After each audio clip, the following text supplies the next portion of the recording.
Breaking news Asifabad జిల్లాలోని గొల్లెట్లో భూకంపం సంభవించింది. రెక్టార్ స్కేల్ పై తీవ్రత 3.8గా నమోదైంది. అటు ఉమ్మడి కరీంనగర్ జిల్లాలో కూడా భూమి కంపించింది. సిరిసిల్ల, జగిత్యాల జిల్లాల్లోని పలు ప్రాంతాల్లో భూమి స్వల్పంగా కంపించింది. దాదాపు 2 సార్లు 2 సెకండ్ల పాటు భూమి కంపించింది.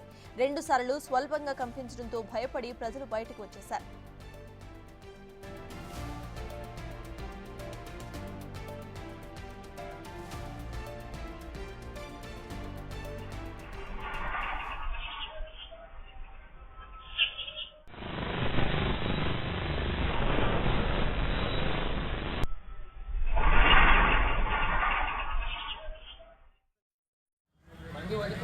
ఎట్లా పడ్డది?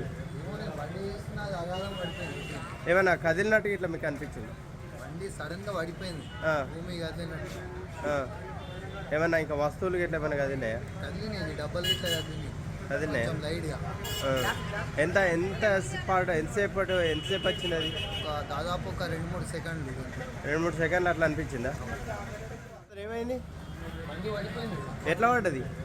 బండి అగాధం పడిపోయింది. ఏమన్నా ఈరోజు 6:50 ప్రాంతంలో ఇంట్లో కుటుంబ సభ్యులతోటి కలిసి ఉన్నాం. కూర్చున్న సందర్భంలో ఒకటేసారి భూమి గిరిన ఒక సౌండ్ తోటి రావడంతో భయభ్రాంతులకు గురైనాం. ఒక సెకండ్ అసలు ఏం జరుగుతుందో తోచక పిల్లలు పెద్దల ఇంట్లో అందరం బయటకు వచ్చేసినాం. ఒక పెద్ద సౌండ్ వచ్చింది, మరి అందరం భయభ్రాంతులకు గురైనాం. కడంతో పాటు ఖానాపూర్, జన్నారాం, రైకల్ తదితర గ్రామాల్లో కూడా వచ్చినట్టు మిత్రులందరూ ఫోన్ల ద్వారా తెలియజేయడం జరుగుతుంది. దాంతోపాటు ఎప్పుడేమైందని గ్రామస్తులం అందరం భయాందోళన గురవుతున్నాం. 6:50 ప్రాంతంలో ఈరోజు సాయంత్రం భూమి కంపించడం చాలా భయభ్రాంతులకు గురి చేసింది. ముఖ్యంగా వైబ్రేషన్తో కూడిన ఈ సౌండ్ రావడం, ముఖ్యంగా మేము మెయిన్ రోడ్ పై ఉంటాం, ఎక్కువ శాతం మెయిన్ రోడ్ పక్కన ఉండడం వల్ల హెవీ వెహికల్స్ పోయినప్పుడు ఏ విధంగా అయితే సౌండ్ వస్తుందో అదే సౌండ్ మాకు వచ్చింది. అయితే అదే టైంలో ఎగ్జాక్ట్ ఒక లారీ వెళ్ళడం వల్ల మేము ఆ సౌండ్ అదే అనుకున్నాం. అదే టైంలో భూమి కంపించింది. చాలా విచిత్రం అనిపించింది. కానీ ఎట్ ద సేమ్ టైం అంటే మా ఊర్లో ఉన్న వాళ్ళందరూ ఇదే టైంలో భూమి కంపించింది, పెద్ద సౌండ్ వచ్చిందని చెప్పడం వల్ల ఇదే కాకుండా మాకు ఖానాపూర్, జగిత్యాల ఇతర ప్రాంతాల్లో ఉన్న ఫ్రెండ్స్, బంధువులు గిట్ట అన్నారు. చాలా భయంకు గురైనాము. ఎందుకంటే ఒక 2 సెకండ్ల పాటు భూమి కంపించినా అది ఒక రకంగా చాలా భయభ్రాంతులు గురి చేసింది. అంటే చాలామంది ఊర్లో వాళ్ళు గిట్ట చాలామంది బయటకు వెళ్ళారు. అంటే మళ్ళీ వస్తుందేమో అనే ఒక ఉద్దేశంతో బయటకు వెళ్ళి నిలబడ్డారు. మొత్తానికి ఈ ప్రాంతంలో భూమి కంపించిందనే వార్త చాలా అయోమయం గురి చేసి అందరి భయభ్రాంతులు గురి చేసింది. మేమందరం చల్లదనం కోసం సాయంత్రం పూట మేము బయట కూర్చున్నాము. అందరు మహిళలు వచ్చిండ్రు, కార్యకర్తలు అందరు వచ్చిండ్రు. అందరితో విలాసంగా మాట్లాడదామని కూర్చున్నాము, సంతోషంగా అందరం ముచ్చట్లు పెట్టుకుంటా. కానీ ఒకటేసారి గలగల అని శబ్దం వచ్చింది. మా వారు కూడా ఉన్నారు, పిల్లలు ఉన్నారు.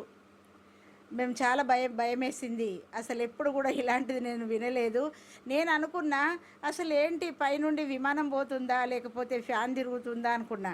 కానీ మా సార్ ఏమన్నారంటే, ఉండమ్మా 3 సెకండ్స్ వచ్చింది భూకంపమే, భయపడకండి నేనున్నాను అన్నారు. చాలా శబ్దం వచ్చింది, ఇట్లా బడబడా అని ఒకటేసారి శబ్దం వస్తే మాకు చాలా భయం వేసింది. అది భూకంపమే అని మేము నిర్ణయించుకున్నాము. అందరూ కూడా అప్రమత్తంగా ఉండాలి. అది ఎప్పుడు వస్తుందో ఏమో తెలియదండి. ఒకసారి కనిపించే భూకంపం రావడం జరిగింది. సాయంత్రం పూట సమయం ప్రజలందరూ ఇళ్లలో ఉన్నాము, పిల్లలతో పాటు ఇంట్లో కూర్చున్నాము. ఒకసారి భయాందోళనకు గురై ఇంటి నుండి బయటకు వచ్చి భయాందోళనకు గురి చేసుకుంటూ రోడ్లపై నిల్చుంటున్నాము. ఈ మళ్ళీ ఇక్కడ కంపిస్తాను ఇక్కడ భయాందోళనకు గురై ఇంకా ఇంట్లోకి వెళ్ళకుండా బయట పిల్లలు తీసుకొని రోడ్డు పైన భయపడుతూ మా కాలనీ వాసులు అందరం రోడ్డు పైన బయట నిల్చుండి భయపడుతూ భయానికి గురి అవుతూ ఎదురు చూస్తున్నాము. మళ్ళీ ఇలాంటి భూకంపం మళ్ళీ భూమి మీద కంపిస్తాదనే భయంతో ఇప్పటివరకు ఇంకా ఇంట్లోకి వెళ్ళలేదు, పిల్లలతో రోడ్డు పైనే ఉన్నాము. ఎట్లా